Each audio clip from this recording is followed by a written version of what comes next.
Olá, meus amigos, meus irmãos. Aqui vamos para mais um momento da nossa meditação na palavra, neste dia bastante nublado, chuvoso, e por conta disso ficou mais escuro aqui na sala onde estou gravando, e eu tive de acender as luzes em volta para que a iluminação ficasse melhor, para que vocês pudessem me ver melhor. E isso tem tudo a ver com o texto que eu queria compartilhar com vocês, que fala justamente sobre a questão da luz. E o texto está lá na primeira carta de João, no seu capítulo 1, e eu vou ler do versículo 5 até o versículo de número 7. A palavra do Senhor que diz o seguinte: Ora, a mensagem que da parte dele temos ouvido e vos anunciamos é esta, que Deus é luz e não há nele treva nenhuma. Se dissermos que mantemos comunhão com ele e andarmos nas trevas, mentimos e não praticamos a verdade. Se, porém, andarmos na luz, como ele está na luz, mantemos comunhão uns com os outros, e o sangue de Jesus, seu Filho, nos purifica de todo pecado. Queria chamar a sua atenção para essa frase inicial aqui do apóstolo João, que diz: Deus é luz, e nele não há treva nenhuma. Quando o autor escreve sobre isso, ele está se dirigindo a pessoas que criam em Jesus, a comunidade da fé. E essas pessoas estavam vivendo no meio onde estavam cercadas por falsos ensinos. Ao contrário do que muitos possam pensar, o cristianismo nunca foi um movimento homogêneo desde o seu princípio.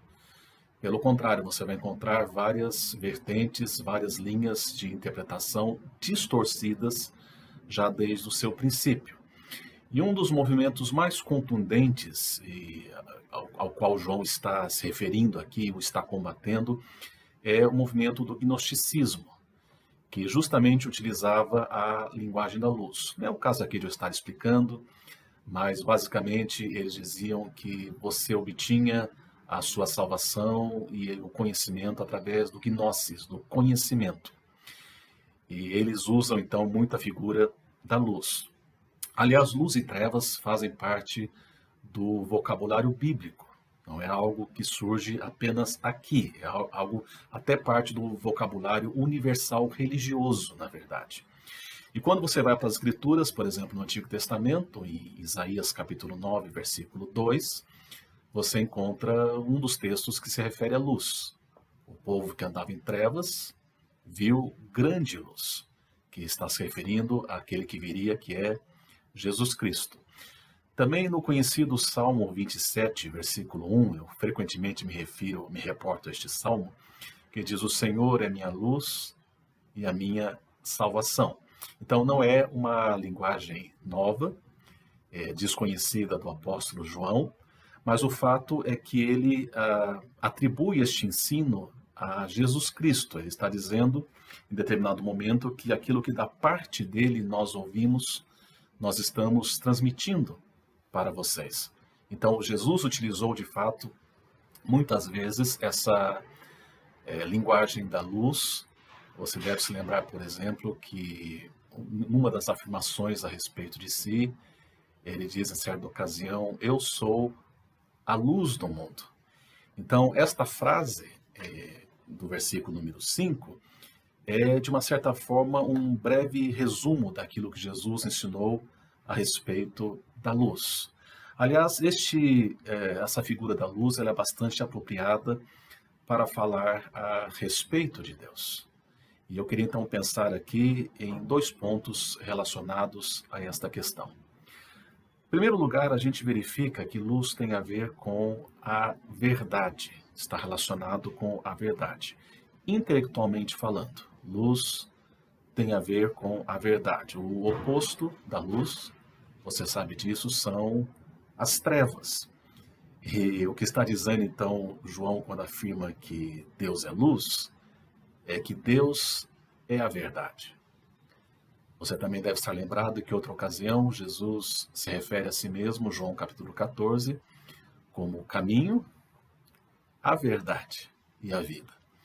Então, em meio a um contexto, um entorno onde constantemente estamos cercados pela mentira, pelo engano, pela ilusão, especialmente nós que vivemos nos tempos modernos, onde tudo pode ser produzido artificialmente e manipulado. É fundamental nós entendemos que sim, existe uma verdade absoluta. E esta verdade tem a ver com Deus, que é a luz. Um aspecto intimamente ligado com isto, com esta afirmação de que Deus é a luz, é a revelação. Deus é luz porque ele se dá a conhecer. É ele quem se revela. Tudo aquilo que nós podemos saber a respeito de Deus, tudo que a gente pode, na nossa limitação humana, entender a respeito de Deus, não é porque o nosso intelecto assim o descobriu. Não é porque nós fomos inteligentes o suficiente para descobrirmos algo a respeito de Deus, mas tudo o que a gente sabe a respeito de Deus, do seu caráter, dos seus atributos, de quem Deus é porque Deus se revelou. Não fosse isso, jamais nós teríamos condições de saber qualquer coisa a respeito desse nosso Deus.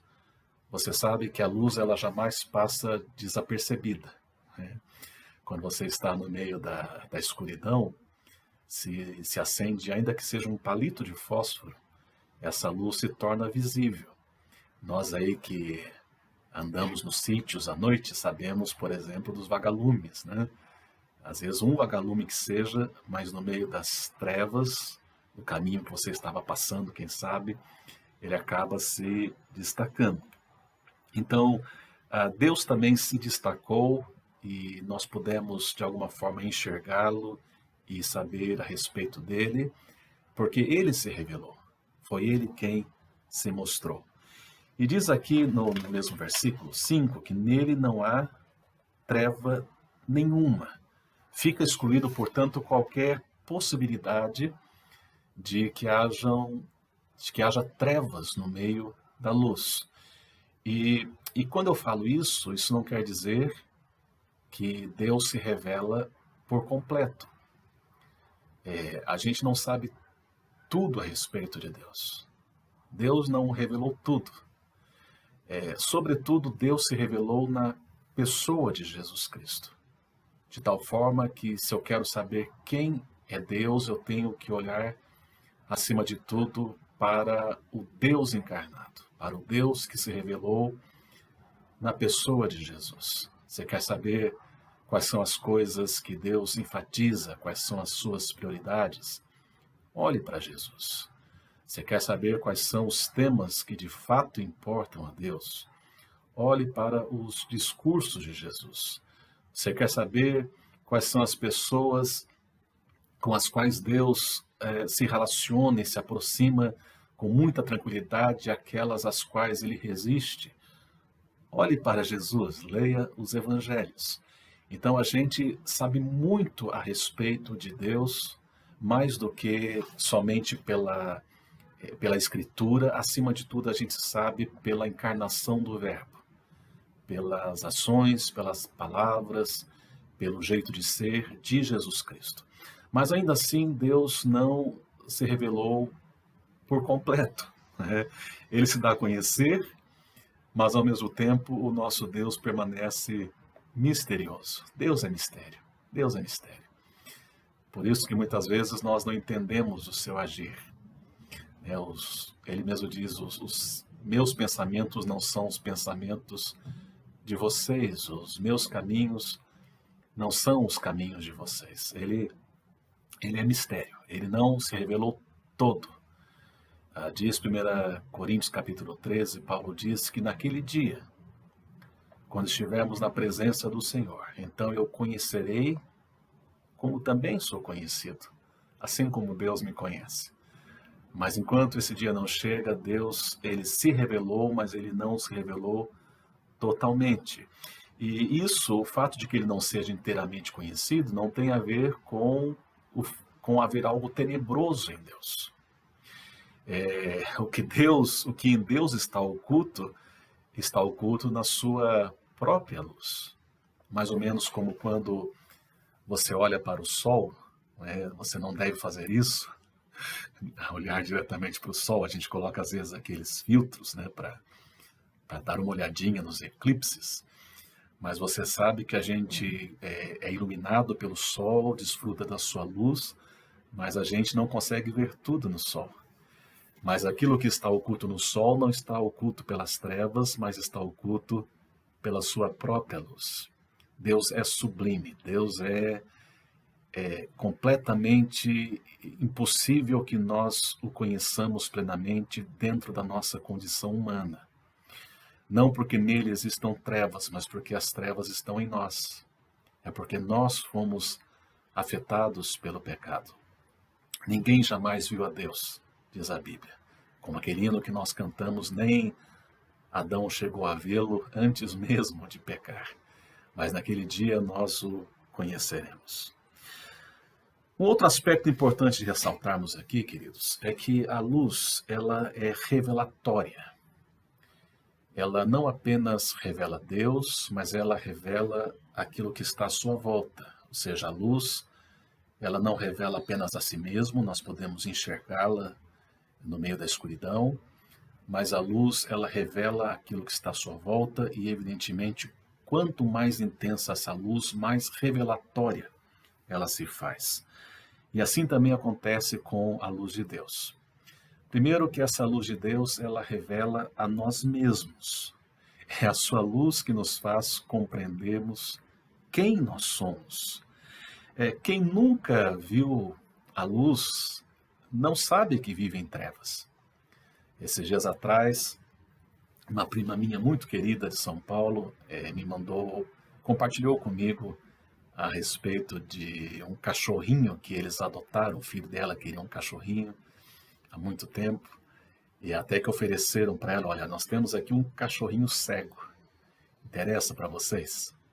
E ela não titubeou, não pensou duas vezes para dizer que sim. E eles adotaram e está lá o cachorrinho fazendo festa. E ela me escreveu esses dias, perguntando a respeito do cachorrinho, dizendo: olha, nem parece que é cego, porque ele faz arte, ele sabe onde estão as coisas, ele está só trazendo alegria para a nossa casa. E lógico, o cachorro nasceu cego, ele nem sabe que é cego. Aquela é a condição natural para ele. E assim também toda pessoa sem Cristo. Ela, quando está nas trevas, ela não tem consciência de que está nas trevas. Nós podemos, pela luz do Senhor, perceber aquilo que existe de tenebroso em nós. Esse é o primeiro passo da conversão. É quando o holofote de Deus vem sobre a nossa alma e nós somos convencidos do pecado, da justiça e do juízo. Nós somos colocados numa condição onde nos vemos nus, muitas vezes envergonhados, assustados, chorosos, mas ao mesmo tempo que a luz revela os nossos pecados, ela se revela como sendo uma luz salvadora. Jesus Cristo veio buscar e salvar o perdido. Eu já disse isso para vocês, mas deixe-me aqui reafirmar que, ao contrário do que muitas pessoas pensam, quanto mais a gente se aproxima de Deus, mais nós nos percebemos pecadores. Não é que você é tomado por um sentimento de: puxa, como eu sou bom, estou atingindo aí algum tipo de nirvana espiritual. Não. Quanto mais a gente se aproxima da luz, mais a luz revela as coisas que existem em nós, mais nós somos expostos. E, em último lugar, queridos, a luz do Senhor revela não apenas a nós mesmos, mas revela a vontade de Deus. Aquele conhecido Salmo 119, versículo 105, que diz: lâmpada para os meus pés é a tua palavra, e luz para os meus caminhos. Deus revela a sua vontade para nós, e a revela para que a cumpramos. E essa luz de Deus, ela existe justamente para mostrar-nos o rumo para onde nós devemos andar, porque quando nós estamos em trevas, estamos andando no caminho amplo, no caminho largo, mas que conduz para a perdição. E agora, tendo sido alcançados pela luz, a luz nos ilumina para que possamos fazer a vontade de Deus. É importante ressaltar, e deixe-me aqui aproveitar o gancho, que um dos efeitos deste fazer a vontade de Deus está no versículo número 7, quando fala que se de fato nós estamos andando na luz, nós não nos isolamos. Nós não temos uma espiritualidade abstrata, individualista, personalista. Diz assim, se nós de fato andamos na luz, nós mantemos comunhão uns com os outros. E o sangue de Jesus nos purifica de todo pecado. Portanto, nós somos iluminados para fazermos a vontade de Deus, não apenas para sermos expostos ao pecado, tê-los perdoados e aguardarmos os céus, mas nós somos chamados pelo Senhor para agora, então, continuamente andarmos na luz. É claro que eu e você temos consciência de quantas trevas existem em nós, quantas feiuras, quantas coisas que nós não queríamos que estivessem ali, mas estão. Mas graças a Deus, a nossa condição agora é de iluminados em Cristo Jesus. Isso veio não por causa de nós, mas veio porque Deus se revelou a nós. Lá em Romanos capítulo 13, versículo 12, diz o seguinte: vai alta a noite e vem chegando o dia.